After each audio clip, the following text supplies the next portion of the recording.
What's up, everyone? Welcome back to another episode of the Heel Hookers podcast, episode 90. Can't believe we're already here, 10 away from 100. Let's fucking go. That is how math works. You don't have to tell me how math works, Kate. I don't know. I don't think you know how math works. I could probably do math better than anyone here, all right? But Possibly. Can you spell math is the question. Can you spell mathematics? We got a great fight card to talk about from this weekend. 3 of them, actually, right? Yeah. What's the quadratic formula, Ginger? That's what I thought. Oh, you got me all fucked up now. I don't know what's going on. We got shit to talk about. We got PFL, we got one, we got UFC, so many things to get into. With the PFL in one, it wasn't the greatest stuff overall, so we can kind of get through all of that pretty quickly until the UFC. But before all of that, like and subscribe if you enjoy the content. It very much helps out. We appreciate everyone that drops a comment. Let's fucking go. First up, PFL. We had it on Thursday. Was there like fucking 12 fights on? Huh? Yeah, and it feels like it was a week ago at this point. Yeah, we definitely watched a little bit too many fights this past couple of days, I would say. Yeah. What do you mean? I was trying to watch KSW before the UFC as well. Yeah, I kind of forgot about that, but PFL 12-fight card. They had heavyweights, female flyweights for their tournament going the first fight event of the year for them. And we had some pretty good results, a lot of good finishes on the card. Yeah. We could start off with the heavyweights main event. Valentin Moldavsky gets that first round finish over Ante Delia. Very sad to see for him. I was hoping Ante would be able to get it done, but Valentin kind of crumbled him. Yeah. Too fast, too strong, just better all around on the feet. Gets him out of there in the first round. And he is, I believe, the only heavyweight fighter to score 6 points for the start, like the first set of the fights, because Daniel James later down the card, he did get a first round finish, but Fat Boy missed weight at heavyweight by a single pound. Yep. You gotta love it. It's always fun to see, but he did get a very nice first round finish over Marcelo Gomes, so I wasn't expecting that. Very solid there. It wasn't the craziest, like, most to talk about in that main event, but honestly, coming out of it, I feel like Valentin probably has, like, the best chances, thinking of it early on, to grab that heavyweight title this year. Yes. 100%. If Renan Ferreira was going to be in the tournament again, I feel like that would definitely be, like, a big problem for him, potentially, but... That'd be a fun fight, though. Oh yeah, that would be that. Someone's getting put to sleep in the first round in that one for sure. But Henan's off to bigger and better things. Co-main event: Dennis Golsov taking on Linton Vassell. This was not the greatest fight overall. No. Took until the third round for Golsov to get a finish over the 42-year-old Linton Vassell, I believe. Yeah. So it's Oh no, this guy's 40. Okay, it was 40. The other guy that was 42. Close I mean, enough, for being 40, he was on a good run. 5-fight winning streak, all finishes, but and because I mean, he was talking, like, when they were going into that one, like, Lynn was talking about how, like, just hard to, like, get, like, a title shot and everything, like, on a good roll in it, but, like, going into the tournament, it's like, you just, if you win and, like, just win your fights, then you're gonna get the title shot no matter what. It's not about name value or anything like that. Yep. And he takes L in that one, so that was definitely hard for him. But it's like 40 years old. How many steroids is that dude on? Because he is fucking shredded, man. He was in such better looking, like, physical shape than Dennis Goltsov, who, 7 years younger, I think? Yeah. It's funny because I was going to say, he wouldn't have made it through the tournament anyway. You thought it would have got his ass. Shit. That's true. I mean, like, they said that, but did they ever actually bring them in? Because I haven't seen anything about that since they said they were going to bring USADA in. That's true. And I mean, with all the failed drug tests, though, I'm still sure he would have failed the drug test. Probably. But either way, that was good for Goltsov. Gets himself 4 points on that one. But the more meaningful fights to talk about on the main card were the female flyweight fights. We had Liz Carmouche defending Bellator champ. Well, I guess, like, I don't know what they're doing exactly with that, if she's coming over to PFL. Or I don't know if they're going to drop the flyweight division there. Who knows? But either way, she is the defending Bellator champ flyweight division, taking on Juliana Velasquez in their trilogy. Juliana's last 2 fights were both of her pro losses coming into this, both of them to Liz Carmouche, both by finish. Get a decision in this one, goes all 3 rounds, but Liz just dominated that fight. Like, she was looking real good in that one. Yeah. Started off super aggressive early, was definitely trying to get the finish, get some quick points in that one, but it's hard to just smash through people at a high level sometimes. Oh, yeah. But I would say probably the biggest winner on the card, fucking Dakota Ditcheva, an absolute monster. She's going into it, talking about 10-0, undefeated, only didn't finish 1 fight out of all of her pro wins, and just under 4 minutes, absolutely smashed her opponent in this one. Just another very good performance. Yeah, she takes second place by 3 seconds. Yeah. Oh, what? Tyler got it done that much faster? Yeah. Gotcha. Or wasn't there 3 first-round finishes? There was, but she got it done the least fast. Okay. Oh, wait, or do I have it wrong? Maybe Dakota got it done 3 seconds quicker. Sorry, yeah. My bad. No, you're so good. Dakota took first place by 3 seconds over Tyler. I gotcha, yeah. And then, because, Jenna Bishop, early on the prelim, she got first-round armbar. Taking that 3rd place spot out of all of the first, but it's the first fight. There's still a whole another fight to possibly throw these rankings all around, so... Oh, yeah, for sure. But she looked fucking great in there. Yeah, man, it's like... I love Liz Carmouche, and I would love to see her be able to get that $1 million and just, go through the tournament, get the win. Tyler Santos, obviously a very good fighter, just loving her UFC run, so it's like her coming over, would love to see her do great. I feel like Dakota's going to be a problem for both of them. She is just so solid on the feet, so aggressive. She's good on the ground, too. And she's tall and long. Yeah, just has all of the attributes in all of the places. She's younger. She's 5'8" with a 70-inch. Just like you said, very aggressive and very well-rounded. Yeah. Gonna be an absolute problem. Can't wait to see how these matchups go. Throughout the prelims, mention some of them. Tyler Santos got that first round rear naked choke. That was very nice for her, getting that PFL debut. Other than that, I don't know if there's really anything on the card that sticks out to you guys that you really feel like bringing up. No, I guess it would just be Jenna Bishop with her first round armbar, because she'll also, she also got 6 points. So. Yeah. I told you, too many ads be popping up. But yeah, Jenna Bishop with a first round finish. She also got 6 points in there, so yep, that was good. But even she's 7-0. She's on the older side. How old is she again? Like 38. I believe so. Yes, 38 years old. 38. So 5'4", much shorter too.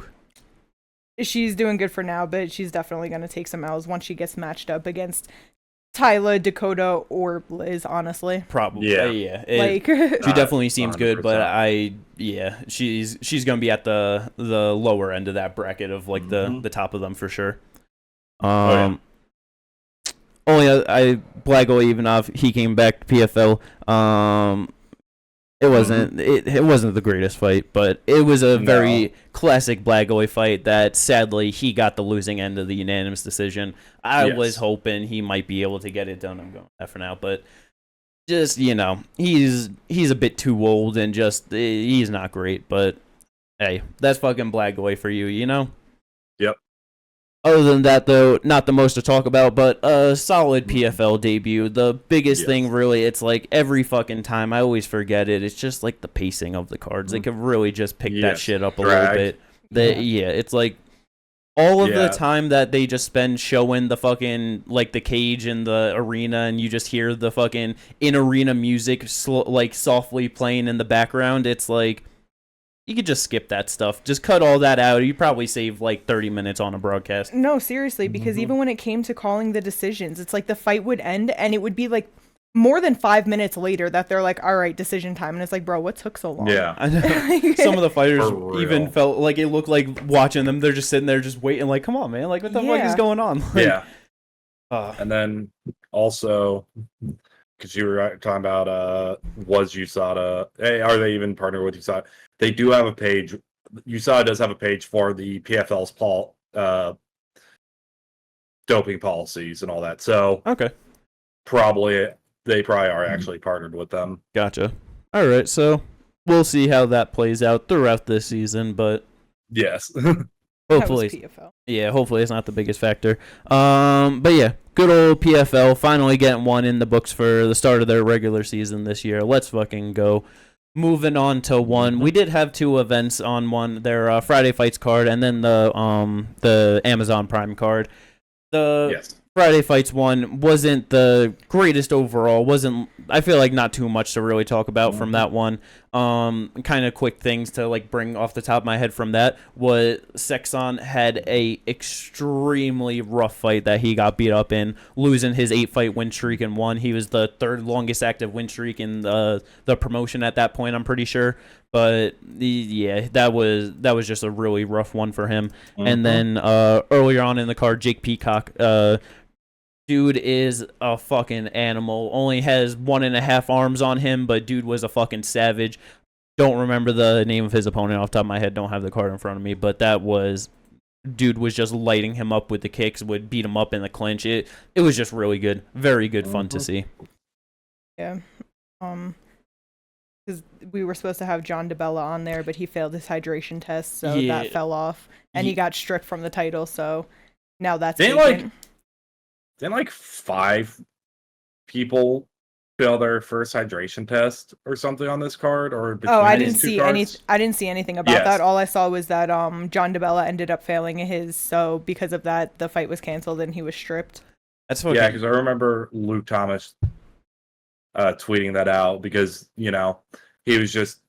he's kind of always been like, look, the hydration test, like, it could be a factor in solving weight cutting, but it's not the answer. There's no clean cut, single cookie cutter answer to fixing weight cutting. Yes. Which I agree with because just generally in the sport, people just try to come up with very simplistic cookie cutter answers for very complex issues. Yeah. It's like it's like a very competitive fucking thing where like athletes are going to find every competitive advantage that they can get. Like that's why it's like, even with drug testing and stuff, it's like it's like they know the policy and everything that is exactly being tested for. Yeah, it might be like, random, but it's like there's shit that can be made or off, like whatever that it's like not tested for that gets the same effect. So it's like you're never gonna just find like just one thing that's like this is gonna solve the problem. You know what I mean? It's like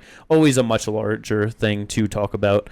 But yeah, if there was like 5 fighters like missing their hydration test, that's so crazy. Like that's terrible.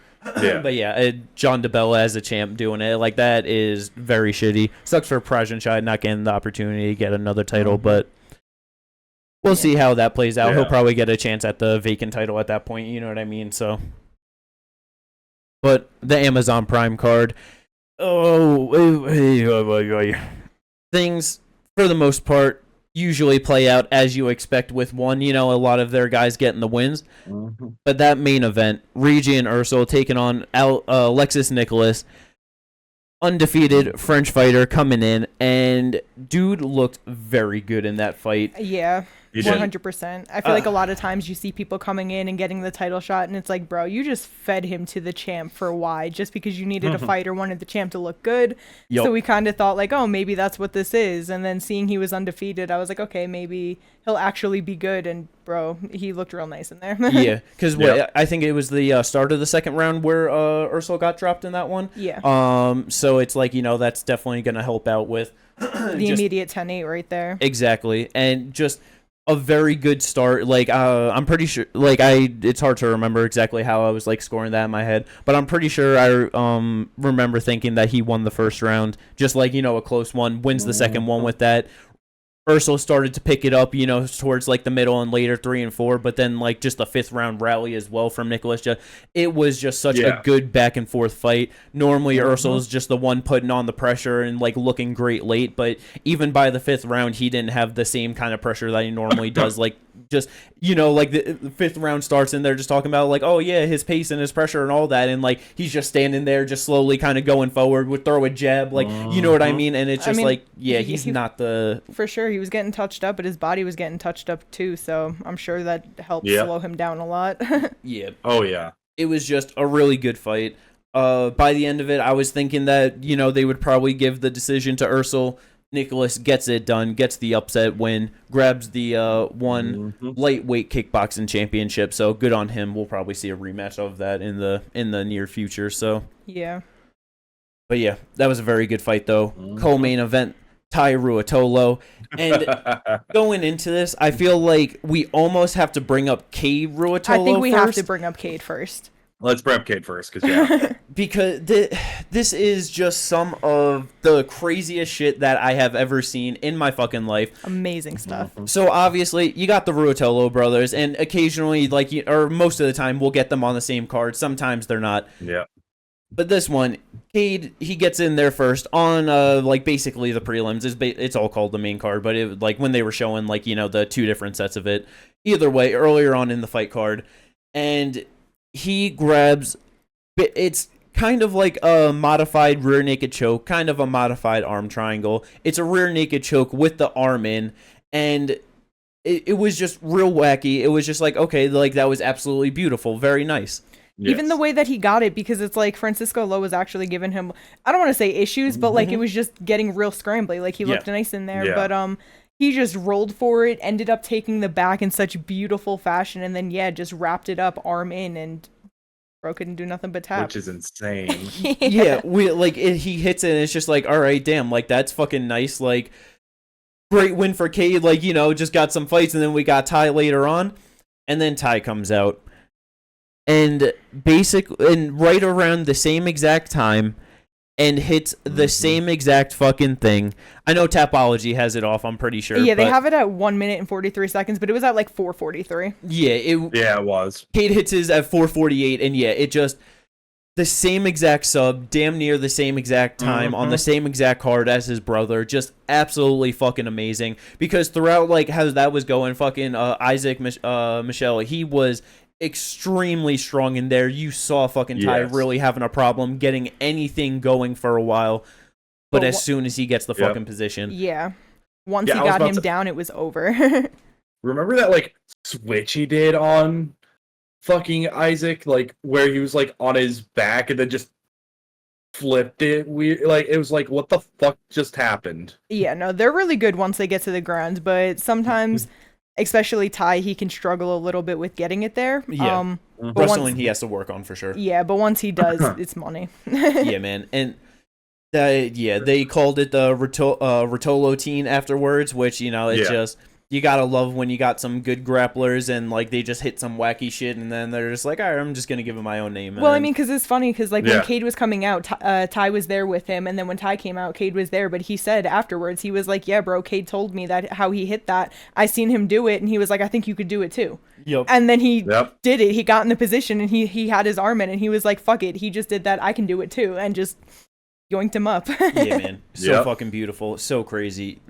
I love the Ruotolo bros. It's fucking awesome. And then, I just thought that it was funny that the day of the event, before Cade's match even happens, one is just he's making his MMA debut later on this year. And it's just funny because one of those things of the fucking pressure of putting that on, of just, you know what I mean, having shit lined up and just announcing further shit. It's nah, seriously. That's just a whole lot. Got fucking Stamp lined up for 2 fights, you know what I mean? It's just fucking... Yeah, he's booked for June against Blake Cooper, who is Ray Cooper III's little brother. Yeah. Yep. Just crazy. You gotta love just seeing some fucking just shit like that, you know what I mean? Just actually knowing just kind of a connection with that. Very cool though. The next big thing that I want to bring up on this card is my fucking boy Ben Tynan. This dude is a monster in the one heavyweight division. I'm not a fan of most heavyweights. I have a list of heavyweights that I appreciate them.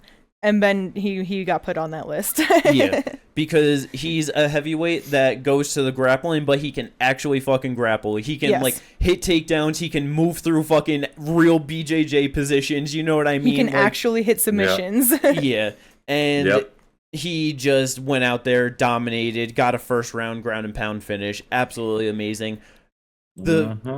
You can bring it up because you were the one that pointed it out to me. It was the best thing about him is definitely who he is as a person. Yes, because he comes out there, bleach. You can barely even call it blonde. It's damn near like white hair, but like there's that tint of yellow, so bleach blonde hair. Yeah. He's got his little triangle, his Charizard tattoo. He comes out in his tuxedo t-shirt with his whole team. But in this fight, I noticed this man is wearing... The fight shorts looked like jean shorts. Looked like little mini short shorts. They had pockets on them. They were fake denim. Bro, that shit was hilarious. Beautiful. Yes. Looking like a real hillbilly. I literally have seen those shorts so many times on I would say xmarshall.com, and I'm like, no one would ever buy these things.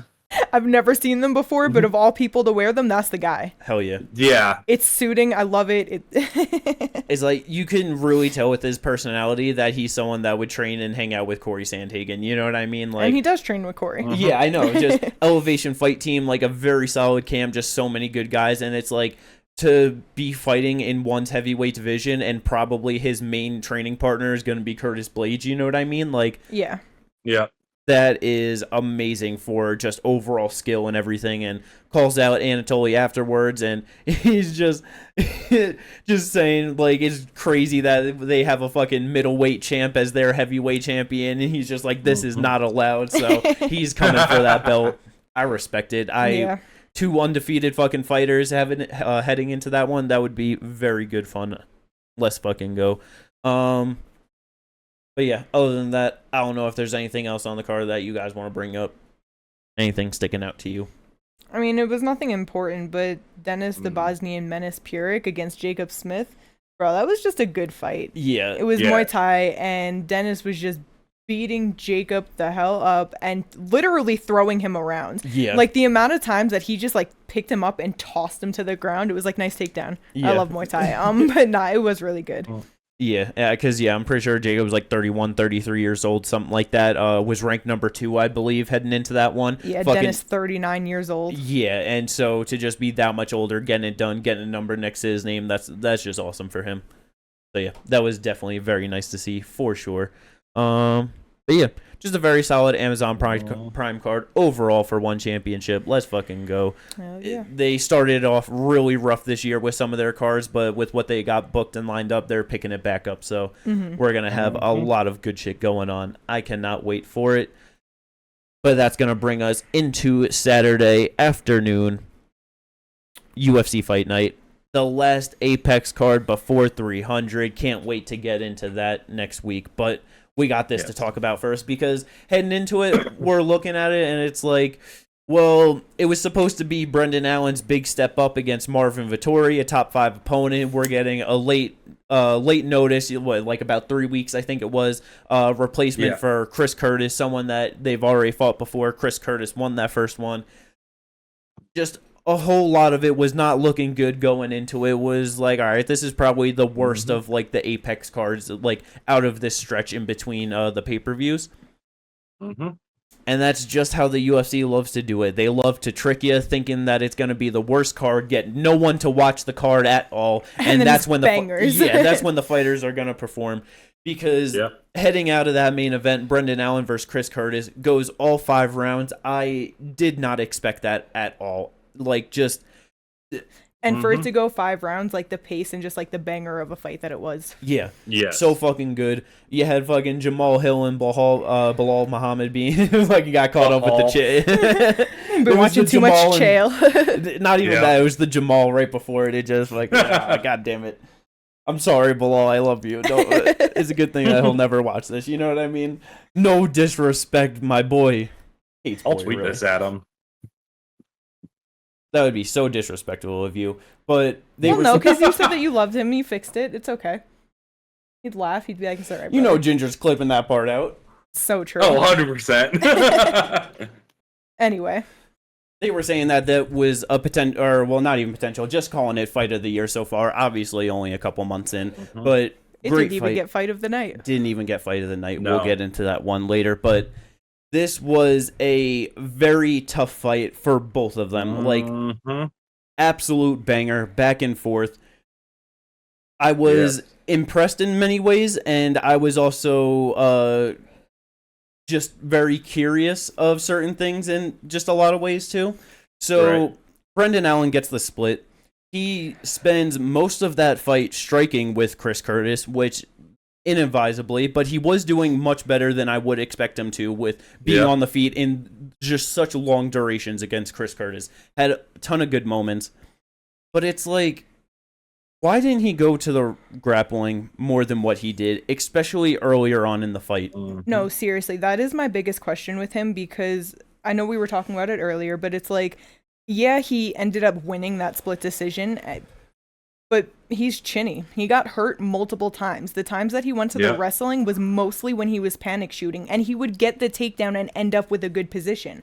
But you'd see him, like, you'd see either Chris get out of it, the round ends, whatever, and then he would just stick to striking.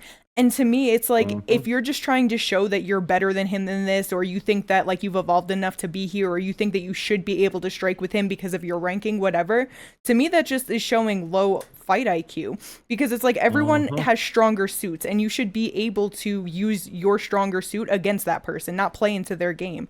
Like, I know that he survived, but he came in short notice 3 weeks. It's like, bro, if this was a full camp, or if this was someone else, like, not even Marvin, but let's go, like, with other people in the top 5, like, he can easily get knocked the fuck out if he thinks that he can just play into their games and be better. It's like, I don't know. It kind of showed that maybe he's not ready. And quite honestly, with the way the fight was going, and, like, with how he shoots takedowns and all that, I don't really see a lot of people he's beating in the top 5. Yeah, to begin with at this point. Well, that's the thing, is half the time that he was shooting the takedown, it was because he just got hurt, and it's like he was shooting ugly takedowns and then getting them. But it's like, if that's the only time you're using it, it's like, bro, can you not shoot a cleaner takedown? No, and that's what I mean, though. It's like, just a lot of the guys at the top, like, have fought much better takedown artists, in my opinion, and just better strikers. Like, he's gonna have... I'm sorry, go ahead. No, I was just going to say, like, he's going to have an extremely hard time against someone like a Jared Cannonier or a Robert Whittaker. Oh, yeah, 100%. Because it's like, historically, Chris Curtis does have very solid takedown defense, because even after that, getting taken down 6 times, still had an 83% takedown defense, which is, like, just very good overall to have. But just like you were saying, it's just weird. Like, back half of the fight, more tired, beaten up, like getting injured, and he's able to just grab such terrible sloppy takedowns. But then it's like, second round, he goes for 1 takedown way out in the open, just gets stuffed easily, and like that's just all he does for that round. You know what I mean? It's like, I don't know, normally he does have much better like just takedowns, and he is able to get guys down much easier. I don't know if it like, just trying to be a bit more committed to stand up on the feet, you know what I mean? Just, like, I don't know if it was thinking just this was his opportunity to kind of work more of his striking in a fight against someone like Chris Curtis, because it's like going ahead into guys like Robert Whittaker or Jared Cannonier, those are going to be much tougher fights on the feet. So it's like, this was definitely good, a solid 25-minute experience getting a lot of that done. But it is, like you say, it's just not the greatest fight IQ to just so consistently do that when it's like, your bread and butter is getting the takedowns, getting to the back, and getting the rear naked choke. Obviously, he was struggling with like finishing any of the positions when he did get it, but it's like, just, I don't know, be a bit more determined to just like stay in those positions and like work towards them when you weren't there. It's like, I don't know. Chris Curse's takedown defense wasn't that great, but like him getting out was, his actual defense on the ground was just spectacular, and was just able to do, basically, once he got into a position, was able to just get out of it like fucking Houdini. Yeah, for sure. And it's like, you got to give Allen the credit. He won, and like he was in there for the fight. Like, it was a great fight. It was definitely fire. But it's just, like I said, it just worries me for him going into the top part of the division, because it's like, bro, do you really think that you can stand there and just strike it out with certain people and you're not going to get knocked out? You've been knocked out before by both Sean and Chris.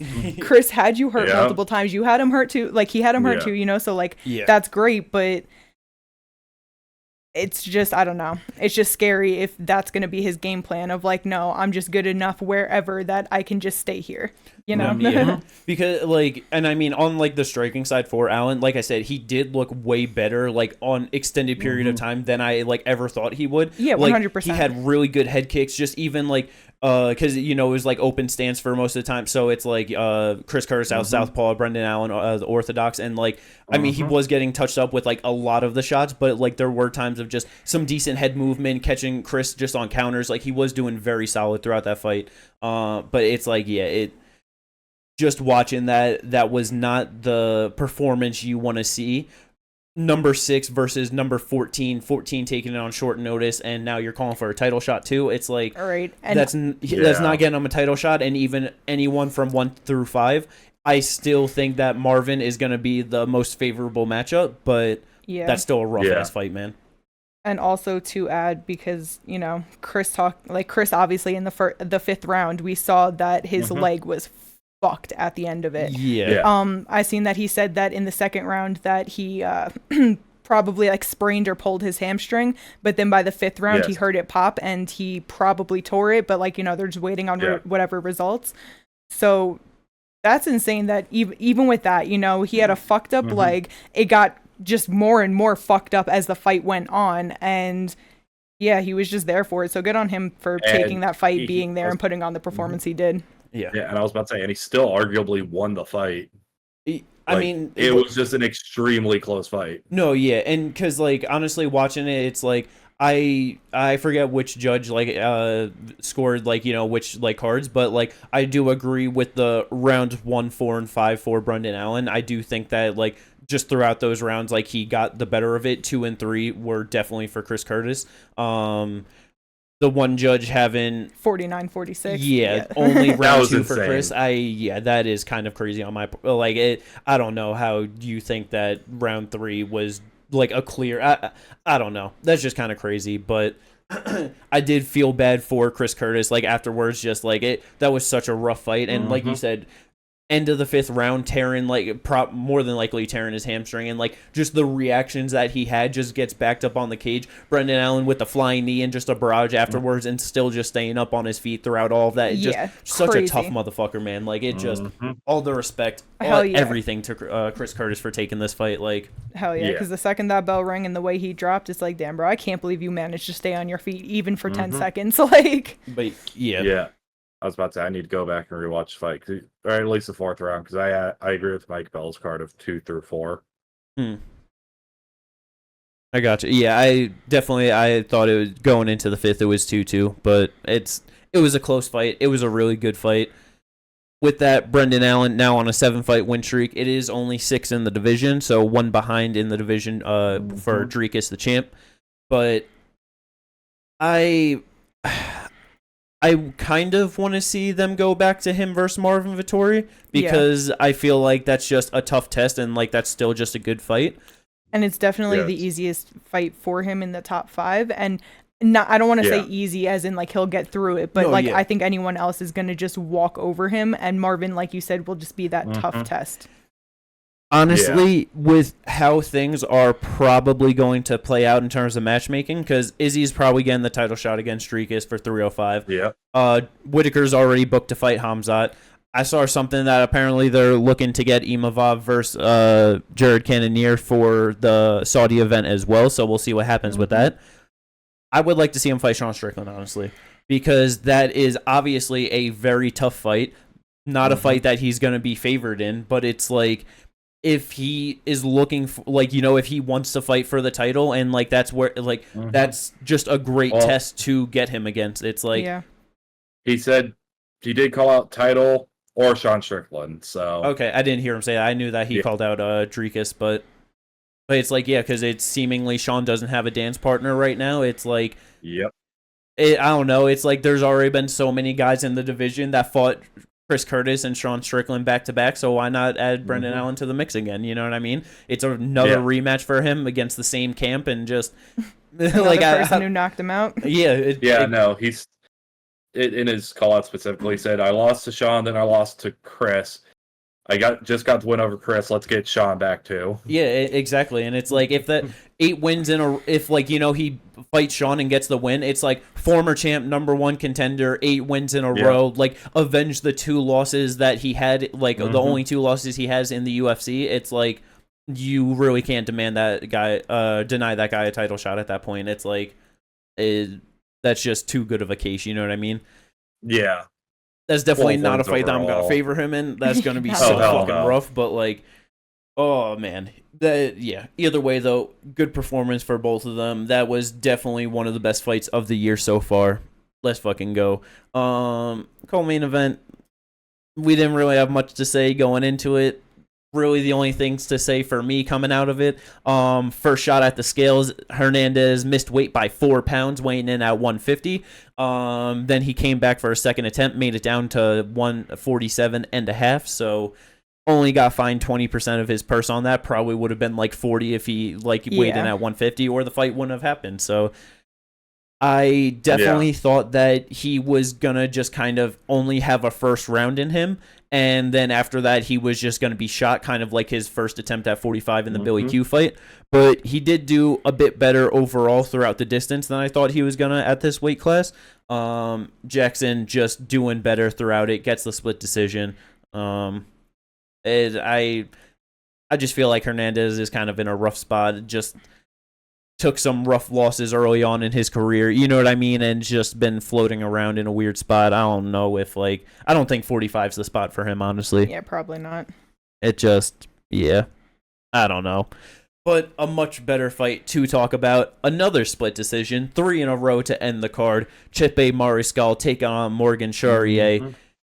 Gets the fight of the night honors, and this was just a great fight. Yeah, man. It was. Chepe Mariscal is such a fucking dog, man. Yeah. Like, there were so many shots that Morgan was hitting him with that could easily, like, just not, like, maybe just not outright, like, finish, like, an opponent, but, like, just start to break them over the distance, you know what I mean? And Chepe, nothing but just started to increase the volume and go after Morgan more and more throughout the fight. I kind of thought that Morgan was going to get the decision afterwards, but Chepe got it done. Very close fight. Very good fight. Yeah, it really was. I'm just glad that it performed the way that I thought that it would. When this got booked, I was so excited. I was like, this is a fucking banger, and it was. That's the thing with fucking how good the main event was, and this got the fight of the night. You know what I mean? It's like... It was, and I just feel like it was kind of like you said going into it, where it's like Morgan could just end up not doing enough, you know what I mean, and just like could end up losing the decision. And I just feel like if especially the third round, Chepe just really put it on him, just had way too much like volume against him, and I just feel like that's what kind of like hurt him in the fight a little bit. I mean, he did look good in there though, and honestly, his first round definitely had a higher pace than I thought that it would. So and. To be honest, too, like, probably the big, like, even though Morgan took the loss here, like, just, like, as I was watching the fight, the biggest thing I could think of is, like, you see so many talented French kickboxers and strikers coming into MMA, and their grappling is just absolute dog shit. Morgan is very solid in the grappling. Like, he did way better there than I thought, so... Yeah, Chepe went 1 for 6 on takedowns in the first round. Like, and then even when he was getting them, like, the reversals, the scrambles, like, everything was just good. God, that takedown that Shire had. Huh? The takedown that Morgan had. Yeah. When he just duck under perfect right into the double leg. Just. Yeah, man. Got credit with the submission attempt in the first round. Just like, definitely a very well-rounded fighter. Even though he takes the loss here, and going into it, I was like, he's kind of got a dog shit record, gets a little bit more dog shit, 19-10-1. He's a fun fighter, though. I'm excited to have him in the UFC. Exactly. He's going to put on some real good fights. And with fucking Chepe, too, I'm pretty sure he's 31 years old. Maybe even 32? 31. Okay. Yeah. So it's like, not on the younger side. He's definitely like, if he wants to make like a run to the title or just like, get in there, he's got to get some good moves going quickly. But I feel like he can probably hang with like a lot of good guys at 145. So we'll see how the UFC match makes him after that. But from one bonus winning fight to a performance winning fighter, Ignacio Bahamondes. Going into this, it was just like, this is kind of just a setup fight for Bahamondes. He should easily get rid of Christos Giagos. And I mean, the fact that it wasn't the fucking wheel kick that he landed at first to knock out Christos, that was pretty crazy, because that was so fast, so clean, just absolute nasty. But a little bit later on in the round, first round, 3 minutes, 34 seconds in, lands that nasty head kick, and it was just over. Didn't need any follow-up. The ref just ran right in, like, just fuck, it's over, man. Like, and there are so many times where it's like, I don't know, we're watching, and like you just see like a certain strike land, and we're just like, all right, it's done, and then it just keeps going, and it's like, all right, like we can stop it. Done. Like as soon as like you saw that, it was just like, all right, the fight's over, and the ref just ran in. It was very good to see. Giagos did not need to take any follow-up on that. Nah, seriously. I was about to Fell say, against the cage, covered up. It's like, that's it, bro. this perfect stoppage. Jalen Brown versus Bobby Green. Absolutely dog shit. Jalen Turner. Jalen Brown and Bobby Green. Did I say it? Yeah. Oh, it happens. That's funny though. But but yeah, for fucking Ignacio, though, he took a loss in his last one against Ludovic Klein, but a very solid fight in that one. But puts him at 4-1 overall in his last 5. It's just hard. I feel like he's a little bit too like thin and just not bulky enough to make a move up to 170 pounds. Yeah, definitely not. But I just don't feel like, even though he's getting so many spectacular performances at 155 pounds, I just don't feel like it's the right weight class for him. Just a clear contender for a 165-pound division. I just feel like an extra 10 pounds on him would probably do him good. It just... Yeah.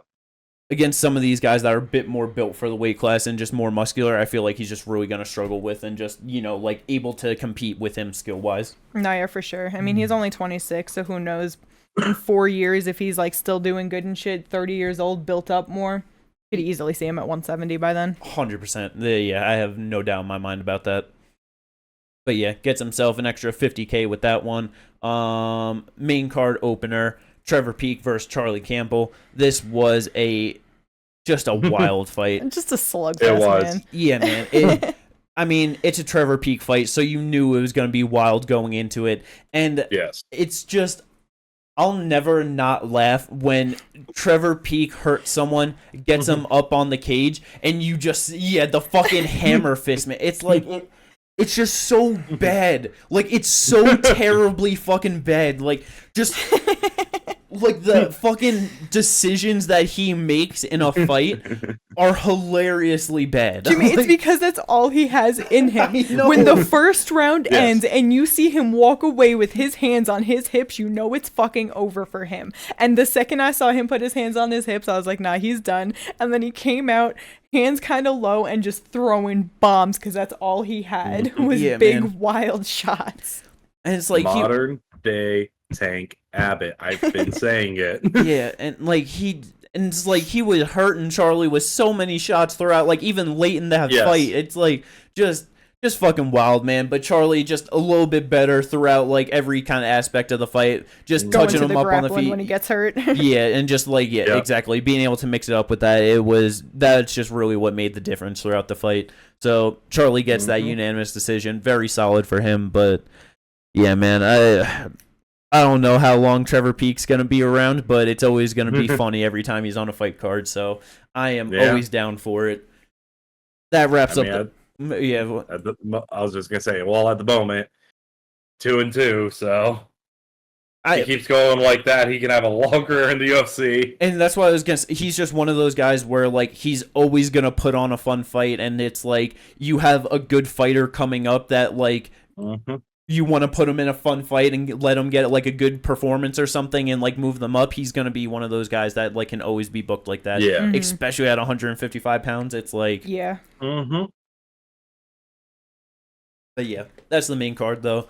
Prelims, we had some great performances. We had some bad performances, good fights, bad fights, all around, all over the place. Kate, what you want to go into first off the prelims? Because honestly, the prelims were really good. But Gene Matsumoto and Dan Argueta, That was really good while it lasted. Yeah. Gene, 24 years old, making his UFC debut. Dan has been around and it's been rough for him. Yeah, it has. Because I don't know how you go going into it, he was 1-1 and 2 no contests in the UFC. Great record. So that's crazy. But anyway, immediately you could tell Argueta wanted no parts of the hands with Matsumoto. No. He was trying to wrestle him. He just kept trying to take him down. Every time Gene touched him, he was just like, nah, we got to take this to the ground.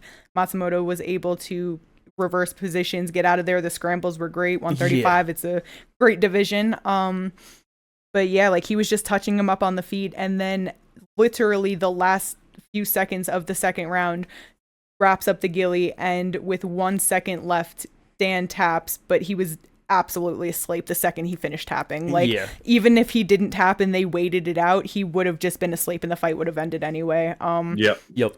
Once he let go of him, the way you seen him like bounce up, his eyes open, it was kind of creepy looking actually. Like, it was kind of scary, but it was just a good fight. Not yet. Because like you said, I feel like part of it with like Dan just going so heavy on the grappling so early, it's like everything he's doing is just power in every sort of position. So it's like within probably like 3 minutes of the first round, his fucking arms and everything are just so filled with blood, like from just grappling, just every time they broke, just all of like he was just rushing forward. Like every time he throw a punch, it was just so slow and like it.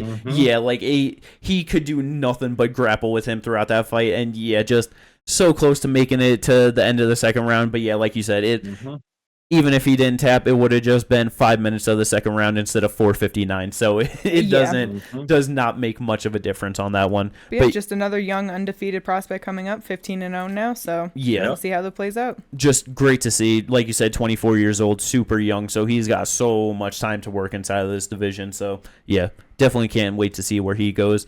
Ginger, what's the biggest thing that you want to bring up off the prelims? So Bretsky has his first UFC win. Yep, that's a... And God, this is what you wanted to talk about. Yes. Hey, I respect it. Johnny Walker's brother. Yep. Dog shit. I'm sorry, like, it didn't have good striking. Nope. Didn't have good grappling. I mean, he's got some wrestling.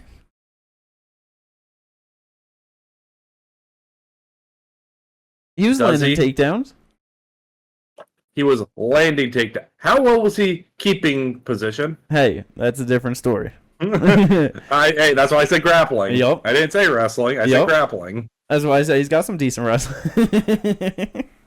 Comparatively to the rest of the heavyweight division, it's above average just because most of them don't have it. Yes.